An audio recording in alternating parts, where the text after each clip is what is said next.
Hello friends, स्वागत है आपको एडिटेरिया 5000 प्लस एमसीक्यू सीरीज में। दोस्तों, आज से हम लोग एडिटेरिया का 5000 प्लस एमसीक्यू सीरीज स्टार्ट करेंगे। तो दोस्तों, जो 5000 प्लस एमसीक्यू है एडिटेरिया का, उसको बीपीएससी के एग्ज़ाम से पहले ख़त्म कर लेना है। तो दोस्तों, आज हम उसका सेट नंबर 1 करेंगे। तो चलिए बिना समय गंवाए हम लोग स्टार्ट करते हैं। फर्स्ट नंबर क्वेश्चन है कि भारत के साथ व्यापार करने का चार्टर महारानी एलिजाबेथ द्वारा कब दिया गया था? तो इसका करेक्ट आंसर हो जाएगा ऑप्शन नंबर बी, 31 दिसंबर 1600 को। सेकेंड नंबर क्वेश्चन है कि भारतीय राष्ट्रीय आंदोलन के प्रारंभ से ही उग्र राष्ट्रवादियों का भी वर्ग था, निम्न में कौन नहीं शामिल था? तो नहीं पूछ रहा है दोस्तों, तो इसका आंसर हो जाएगा सी, गोविंद रनाडे। चलिए नेक्स्ट क्वेश्चन देखते हैं। 3 नंबर क्या है? 3 नंबर क्वेश्चन है, 1916 में कांग्रेस और मुस्लिम लीग के बीच लखनऊ समझौता हुआ, उसके कौन से परिणाम बाद में घातक सिद्ध हुए? तो इसका करेक्ट आंसर हो जाएगा option number C. Option number C होगा इसका करेक्ट आंसर कि कांग्रेस के द्वारा मुसलमानों के प्रति तुष्टीकरण की नीति का आरंभ। 4 नंबर क्वेश्चन है कि व्यक्तिगत सत्याग्रह किस गवर्नर जनरल के काल में हुआ था? तो इसका आंसर हो जाएगा option number C, Lord Linlithgow, जो कि 1940 में हुआ था। चलिए 5 नंबर क्वेश्चन देखते हैं। 5 नंबर क्वेश्चन क्या है? 5 नंबर क्वेश्चन है कि भारतीय राष्ट्रीय कांग्रेस की पूर्ववर्ती संस्थाओं में सबसे पहली और प्रमुख संस्था कौन थी? तो इसका आंसर हो जाएगा ब्रिटिश इंडिया एसोसिएशन। चलिए 6 नंबर क्वेश्चन है कि साइमन कमीशन की सिफारिशों के संदर्भ में निम्नलिखित में से कौन सा कथन सही है? तो दोस्तों, सही पूछा जा रहा है, तो इसका आंसर हो जाएगा कि सी, कि इसने केंद्र में द्विसदन विधायिका के महत्व का उन्मूलन का सुझाव दिया था। चलिए कि Dadabhai Naoroji British House of Commons के लिए चुने जाने वाले पहले भारतीय थे। उन्होंने किस पार्टी के टिकट पर चुनाव जीता था? तो इसका करेक्ट आंसर हो जाएगा option number D, liberal party.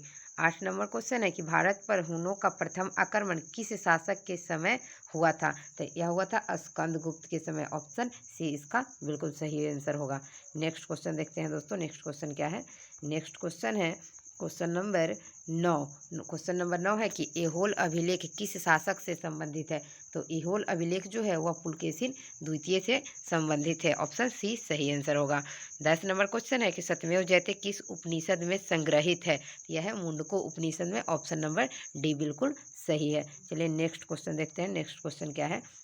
Next question है 11 नंबर की महावस्तु महात्मा बुद्ध का जीवन वृत्तांत है, इसका संबंध किस शाखा से है? तो इसका संबंध जो है महायान शाखा से है। ऑप्शन ए इसका बिल्कुल सही होगा। 12 नंबर क्वेश्चन है कि अकबर द्वारा बनाए गए उपासना भवन का क्या नाम था? तो इसका आंसर हो जाएगा सी, इबादत खाना।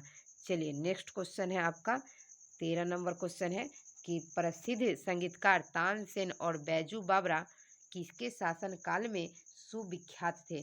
यह अकबर के शासनकाल में थे। ऑप्शन सी बिल्कुल सही होगा। 14 नंबर क्वेश्चन है कि न्यू कैसल पोर्ट जो दुनिया का सबसे बड़ा कोयला निर्यातक बंदरगाह है, यह किस देश में स्थित है? तो यह ऑस्ट्रेलिया में स्थित है। ऑप्शन बी बिल्कुल सही होगा। चलिए 15 नंबर क्वेश्चन क्या कह रहा है देखते हैं। 15 नंबर क्वेश्चन है कि देशांतर रेखाओं के संबंध में कौन सही है? तो सही पूछा जा रहा है दोस्तों, तो इसमें सही क्या होगा? ऑप्शन डी, कि देशांतर के मध्य सर्वाधिक दूरी विषुवत रेखा पर होती है। 16 नंबर क्वेश्चन है कि उत्तर से शुरू कर दक्षिण की ओर नीचे दी गई पहाड़ियाँ का सही अनुक्रम बताना है, यानी उत्तर से दक्षिण असेंडिंग ऑर्डर में सजाना है। तो इसका आंसर हो जाएगा सी, नल्लामलाई की पहाड़ी, जवादी की पहाड़ियाँ और नीलगिरी की पहाड़ियाँ, और फिर होगा अन्नामलाई की पहाड़ियाँ। चलिए क्वेश्चन नंबर 17 देखते हैं हम लोग। क्वेश्चन नंबर 17 में क्या है? क्वेश्चन नंबर 17 में है कि निम्नलिखित में से कौन सी नदी अपने मार्ग बदलने के लिए प्रख्यात है? यह है कोसी नदी। ऑप्शन बी बिल्कुल सही होगा। चलिए नेक्स्ट क्वेश्चन देखते हैं हम लोग। नेक्स्ट क्वेश्चन क्या है? क्वेश्चन नंबर 18 क्या है दोस्तों? तो क्वेश्चन नंबर 18 है मेरा, किस मृदा प्रारूप में लोहे की अतिरिक्त मात्रा होने के कारण अनुवर्रक हो जाती है? अनुवर्रक मतलब कि कम उपजाऊ हो जाती है। यह होगा लेटेराइट। लेटेराइट होगा। 19 नंबर क्वेश्चन है कि प्रकाश के संबंध में कौन सा कथन सत्य है? तो इसका आंसर हो जाएगा डी, उपयुक्त सभी सभी कथन क्या है? सत्य है।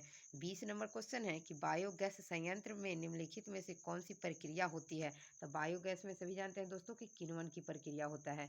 चलिए नेक्स्ट क्वेश्चन देखते हैं। नेक्स्ट क्वेश्चन क्या है? नेक्स्ट क्वेश्चन 21 नंबर है, एक वर्ग में ऊपर से नीचे की ओर जाने पर परमाणु के आकार क्या होता है? बढ़ता है, घटता है, कि वही रहता है? तो इसका सही आंसर होगा ऑप्शन ए, बढ़ता है।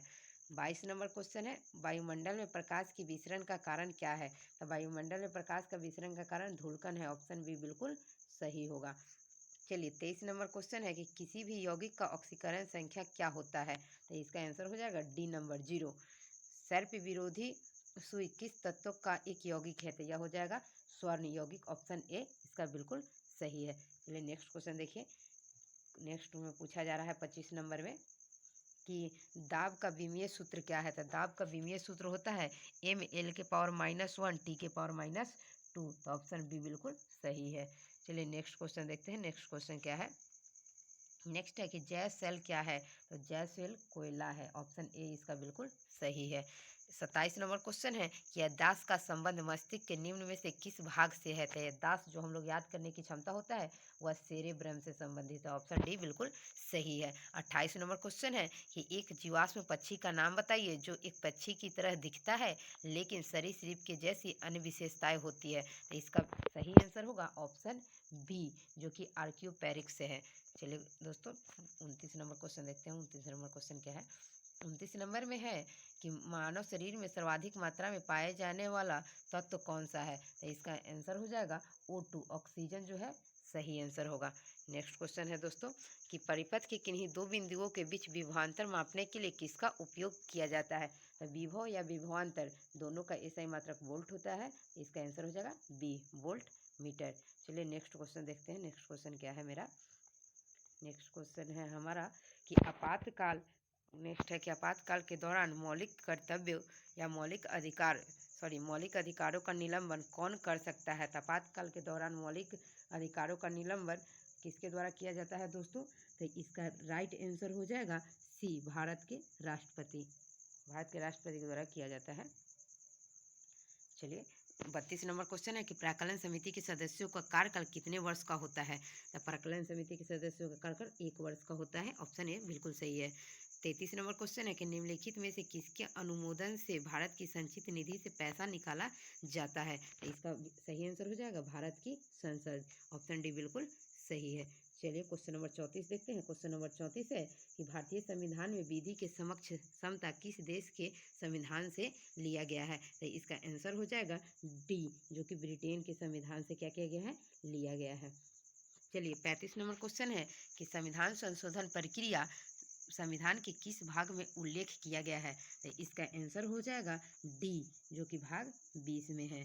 चलिए नेक्स्ट क्वेश्चन देखते हैं। नेक्स्ट क्वेश्चन में क्या कहा जा रहा है? तो इसमें है कि सूची 1 को सूची 2 से मिलाना है।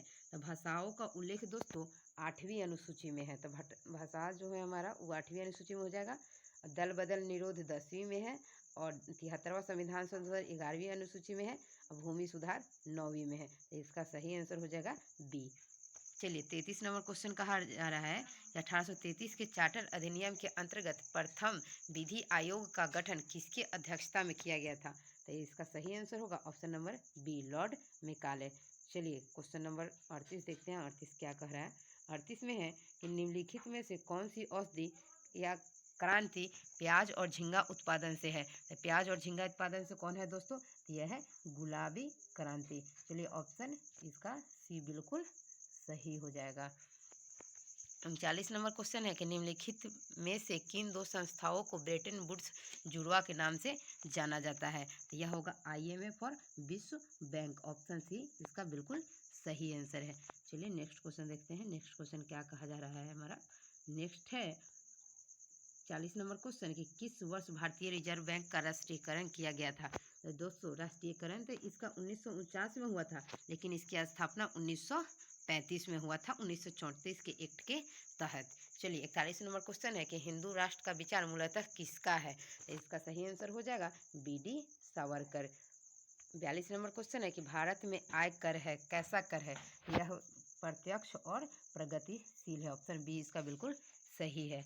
43 नंबर क्वेश्चन है कि कुचिपुड़ी किस राज्य का प्रसिद्ध लोक नृत्य है? तो कुचिपुड़ी कहाँ का है? तो दोस्तों यह आंध्र प्रदेश का, ऑप्शन डी बिल्कुल सही होगा।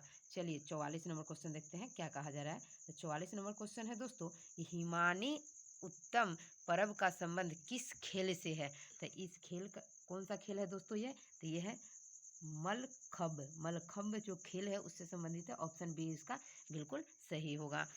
45 नंबर है कि निपख आंदोलन के प्रणेता कौन थे। तो निपख आंदोलन का पूछा जा रहा है दोस्तों, तो इसका आंसर बिल्कुल सी सही होगा, दद्दू दयाल। चलिए 46 नंबर क्वेश्चन है कि ट्रकमा सिक्का किसने चलाया था। तो ट्रकमा सिक्का ग्रीक लोगों ने चलाया था, ऑप्शन ए बिल्कुल सही है। 47 नंबर क्वेश्चन को देखेंगे दोस्तों, क्या कहा जा रहा है। तो 47 नंबर में है दोस्तों कि बाढ़ के दौरान हर वर्ष नए एलुवियल का जमाव जो मिट्टी की उर्वरता को बढ़ाता है उसे क्या कहते हैं।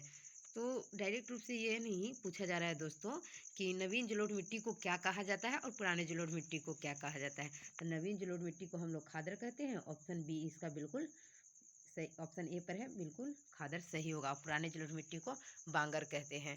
वह 48 नंबर क्वेश्चन है, वह समुद्री सीमा जहाँ तापमान तेजी से कम होता है उसको क्या कहते हैं। तो उसको थर्मोक्लाइन कहते हैं, ऑप्शन सी बिल्कुल सही होगा। 39 नंबर क्वेश्चन है, 49 नंबर सॉरी दोस्तों, कि बेसल मापदंड संबंधित है, यानी बेसल मापदंड किस क्षेत्र से संबंधित है। तो इसका आंसर ए हो जाएगा, बैंकिंग क्षेत्र से। चलिए 50 नंबर क्वेश्चन है दोस्तों और लास्ट क्वेश्चन है। देखिए लास्ट क्वेश्चन क्या है दोस्तों, कि इंग्लिश में पहली बार औद्योगिक क्रांति शब्द का प्रयोग किसने किया था। तो इसका आंसर हो जाएगा दोस्तों डी नंबर, जो कि अर्नाल्ड टैयम्बी है। चलिए दोस्तों, हमारा सेट आज यहीं पे समाप्त होता है। ऐसे ही छोटे छोटे सेटों के लिए हमारे साथ बने रहिए। इसके लिए आप सभी को बहुत बहुत धन्यवाद।